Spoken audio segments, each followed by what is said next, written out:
साठीनंतरचे वेड ह्या मालिकेतील हा दुसरा व्हिडिओ. सर्व मित्रांना माझा नमस्कार. सर्वात प्रथम मी आपणा सर्वांचे आभार मानतो. निवृत्तीची तयारी ह्या माझ्या पहिल्या व्हिडिओला आपण सर्वांनी प्रचंड प्रतिसाद दिला. त्यामुळे माझा जो उत्साह आहे तो अतिशय द्विगुणित झालेला आहे आणि म्हणूनच आता मी या दुसऱ्या व्हिडिओकडे आता वळलेलो आहे. पहिल्या व्हिडिओत मी तुम्हाला आश्वासन दिले होते की निवृत्तीच्या उंबरठ्यावर असणाऱ्या सर्व मंडळींसाठी कोणते छंद आपण लावून घ्यावेत आणि हे मी आज सांगणार आहे. हा जो व्हिडिओ असेल हा निवृत्त झालेल्या सर्वांनाच उपयोगी पडणारा आहे आणि मार्गदर्शक पण ठरणार आहे. मी पुढे काही छंदांची यादी देणार आहे. त्यातल्या एकेका छंदांचा आपण साकल्याने विचार करणार आहोत. प्रत्येकाचा सविस्तर विचार करणार आहोत. त्यामुळे या छंदामुळे होणाऱ्या फायद्यांचा मात्र आपण आधी विचार करू. एखादी गोष्ट करण्यापूर्वी ती का करायची हे नीटपणे समजले की आपण मनापासून ते काम करू शकतो. छंद का जोपासायचा?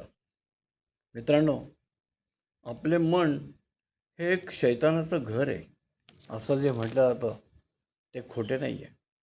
बघा, मी तुम्हाला एक चित्र दाखवतो. आपण ह्या संसारात आणि या ब्रह्मांडामध्ये, हे ब्रह्मांडाचं चित्र मी काढलेलं आहे आणि या ब्रह्मांडामध्ये ही जी मुलगी आहे ती सापडलेली आहे. ती म्हणजे आपण आहोत. आपल्या या संसाराच्या गर्तेत आपण सापडलो आहोत आणि आपल्याला काय हवं आहे? आपल्याला शांतता, मनाची स्थिरता. ती कशी हवी? बघा, त्या चित्राच्या शेजारी एक दिवा जळतोय. तो तेवतोय शांतपणे. आजूबाजूला सगळं वातावरण कसंही असू देत, दिवा मात्र अतिशय शांतपणे तेवत मंद प्रकाश आपल्या सर्वांना देतोय की ज्याचा उपयोग म्हणजे स्वतः जळायचं आणि दुसऱ्यांना मदत करायची, प्रकाशमान व्हायचं. हा जो गुण आहे हा आपण या ठिकाणी त्याच्याकडनं घेतला पाहिजे. आणि म्हणून सर्वात आधी मनाबद्दल. मन कसं आहे? मन हे अस्थिर आहे आणि मनाला लगाम घालणं फार कठीण आहे. म्हणून तर बहिणाबाई म्हणतात की मन पाखरू पाखरू याची सांगू काय मात. मन पाखरू पाखरू याची काय सांगू मात, आता होतं भुईवर गेलं गेलं आकाशात. मन स्थिर करणे महाकठीण. मनाच्या अस्थिरतेवर आपल्या सर्व इंद्रियांच्या हालचाली सुरू असतात. इंद्रिये ही मनाची गुलाम आहेत. मन स्थिर असेल तरच आपली इंद्रिय हे आपल्या ताब्यात राहू शकतील. आपल्याकडून चांगली कृती तेव्हाच घडू शकेल. स्थिर करून आणि मग हे मन स्थिर करून सकारात्मक विचारांची सवय लावायची असेल तर अनेक चांगल्या गोष्टी म्हणजे छंद हे आपल्याला आपल्या अंगी जोपासायला लागतील आणि ते कृतीने सिद्ध करावे लागणार आहे. योग्य कृती म्हणजे चांगल्या सवयी. चांगल्या सवयींसाठी जाणीवपूर्वक विचार करण्याची सवय आपण लावून घेतली पाहिजे. आपण ज्या छंदांचा विचार करणार आहोत ते छंद जोपासण्यासाठी किंवा ते छंद आपण जोपासण्यासाठी जे प्रयत्न करणार आहोत ते अस्थिर मनावर ताबा मिळवण्यासाठी तो एक उपाय आहे. आपण आपल्या आवडीचा जो छंद जोपासणार आहोत त्याला मात्र योगाची बैठक अतिशय आवश्यक आहे. त्यामुळे प्रथम आपण थोडे योगाबद्दल बोलूया. आता तुम्ही निवृत्त असाल किंवा नसाल, निवृत्त झालेले नसाल तर तुम्हाला तसा वेळ मिळणार नाही आणि जे निवृत्त आहेत त्यांना वेळ मिळेल. जे निवृत्त झालेले आहेत त्यांनी खुशाल, म्हणजे मी तर स्पष्ट म्हणेल की त्यांनी योगाचे वर्ग लावून आठवड्यातनं किमान 3 दिवस योग वर्गाला गेलं पाहिजे. पण आता मी तुमच्यासाठी म्हणतो आहे की ज्यांना जे आजही निवृत्त झालेले नाहीत त्यांनी काय करावं, तर योगावरचे जे चांगले व्हिडिओ आहेत ते त्यांनी बघून आपण त्यातल्या 2 ते 3 गोष्टी मनावर घेतल्या पाहिजे. त्या अंगीकारल्या पाहिजे. त्यातली एक आहे ध्यान, दुसरे प्राणायाम. हे आपण शिकून घेतलं पाहिजे. त्यानंतर अनुलोम-विलोम म्हणजे ह्या गोष्टी आपण शिकल्या पाहिजे. प्राणायाम आणि ओंकार साधना यामुळे तुमचा खूप मोठा फायदा होणार आहे. अनुलोममुळे अनुलोम-विलोममुळे तुम्हाला तुमची मनाची एक स्थिरता प्राप्त होईल आणि त्यानंतरची जी अवस्था आहे ती आहे ध्यान अवस्था. हे सगळं तुम्हाला शास्त्रीय पद्धतीने शिकून घेतलं पाहिजे. याचं कारण असं की हे श्वासाशी निगडीत आहे. श्वास घेणे आणि श्वास सोडणे या प्रक्रिया या ठिकाणी घडतात, म्हणून त्यास आपण ठरवून आणि शास्त्रीय पद्धतीने शिकून अंमलात आणल्या पाहिजे. आपली स्पंदने ही शुद्ध करण्याचा सर्वात प्रभावी मार्ग म्हणजे ध्यान करणे. ध्यानामुळे नकारात्मकता सकारात्मकतेत रूपांतर होते. फायदा हा होतो की तुमचे मनात होणाऱ्या अनेक द्वेषांचे रूपांतर प्रेमात होते, निराशेचे आत्मविश्वासात आणि हताशेचे आशेमध्ये आणि अज्ञानाचे अंतर्ज्ञानात रूपांतर होते.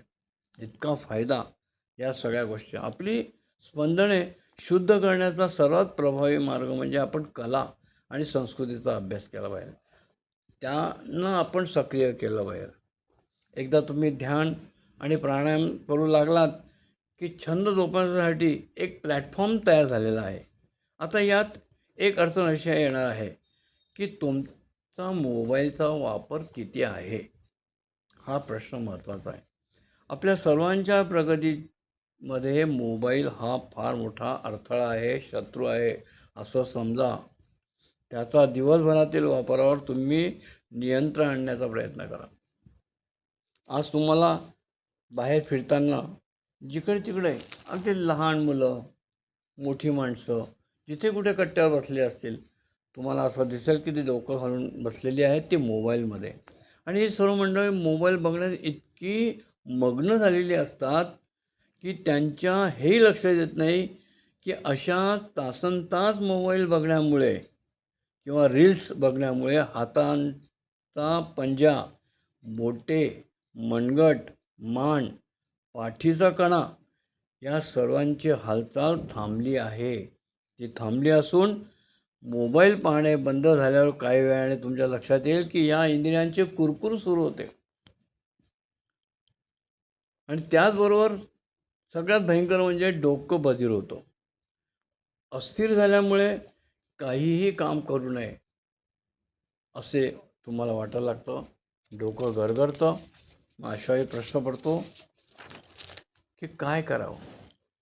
या सर्वांचा परिणाम म्हणजे मानसिक अस्वस्थता, चिडचिडी वृत्ती निर्माण होते आणि मग चुकीची वागणूक आपल्या हातून घडत जाते. कोणी काही बोलले आपण पटकन रागवतो.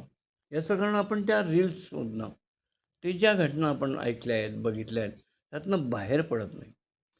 पण मित्रांनो तुम्हाला सांगू, हे 2 मिनिटाचे 3 मिनिटाचे रील्स बघून आपल्या जीवनामध्ये काहीही फरक पडणार नाही. काहीही फरक पडणार नाही. तुमची क्रिएटिव्हिटी काय? तुम्ही ते बघितलं, त्यांनी तयार केलं आहे, त्यात त्यांनी भूमिका वठवलेली आहे. तुमची भूमिका बघणे एवढंच. मग दिवसभर असं बघत राहिलं तर तुमच्याकडे तुमच्या मधला जो एक आत एक छंद आहे, तुम्हाला आवडणारी गोष्ट आहे, ती कशी बाहेर येणार? ती बाहेर येण्यासाठी तुम्हाला स्वतःहून प्रयत्न करावे लागतील. त्यामुळे मोबाईलचा वापर आपण थोडा थांबवला पाहिजे. त्याच्याऐवजी मी काय करू शकतो? मला याच्यात कसाच भाग घेता येईल? मी काय करून दाखवू? आपल्या संपूर्ण जीवनाच्या दिवसभराच्या दैनंदिनीमध्ये आपण थोडा वेळ मोबाईल बघितला हरकत नाही. पण त्याला मोबाईलला विश्रांती देऊन आपल्या डोक्याला आपण चालना दिली पाहिजे आणि आपण हे ठरवलं पाहिजे की आता पुढे सगळी यादी येणारच आहे. त्यातल्या एकेका छंदांची मी तुम्हाला सविस्तर माहिती सांगणार आहे. पण त्यातल्या एकेका छंदावरती मी जेव्हा बोलेल तेव्हा आपल्याला काय त्यातलं शक्य आहे ते तुम्ही जरूर प्रयत्न करा आणि अंमलात आणण्याचा प्रयत्न करा. ही गोष्ट आपण आपल्या पुढील आयुष्यात जे आपल्याला आता खरं तर निवृत्तीनंतर म्हणा किंवा निवृत्त होत असताना आपल्याला आपलं जीवन जे आहे ते चांगलं अतिशय म्हणजे आरोग्य संपन्न सुखाचं आनंदाचं घालवायचं आहे. मरण आपल्या हातात नाही. मरणाची वाट बघण्यातही अर्थ नाही. मग जे काही येणार आहे समोर त्याला चांगल्या पद्धतीने तोंड देणं हे आपल्या हातात आहे. म्हणजे आपलं जीवन आपण आता आपल्या हाताने तयार करायचं आहे आणि त्याच्यासाठी हे प्लॅनिंग आहे. आणि मग त्यातल्या प्लॅनिंगमधलं पहिलं जे प्लॅनिंग आहे ते असणार आहे चित्रकला. मी हे सर्व जे सांगणार आहे ते माझ्या अनुभवातनं आणि प्रत्यक्ष कृतीतनं करणार आहे. आता पुढच्या भागामध्ये आपल्या ह्या व्हिडिओमध्ये माझी पत्नी सौ चारू वैद्य हिचा सहभाग काही वेळाकरता असेल. मला चित्रकलेचा छंद कसा लागला आणि तो आत्तापर्यंत मी कसा जोपासला याबद्दलचं तिचं सुरुवातीचं निवेदन असेल आणि त्यानंतर मी चित्रकलेबद्दल तुम्हाला संपूर्ण माहिती सविस्तरपणे देईल. पुस्तकं, त्यातली माहिती, चित्रांसाठी लागणाऱ्या सगळ्या गोष्टी या सगळ्या तुम्हाला मी सांगणार आहे. आता इथे या क्षणी मी काही वेळाकरता थांबतो आहे. धन्यवाद.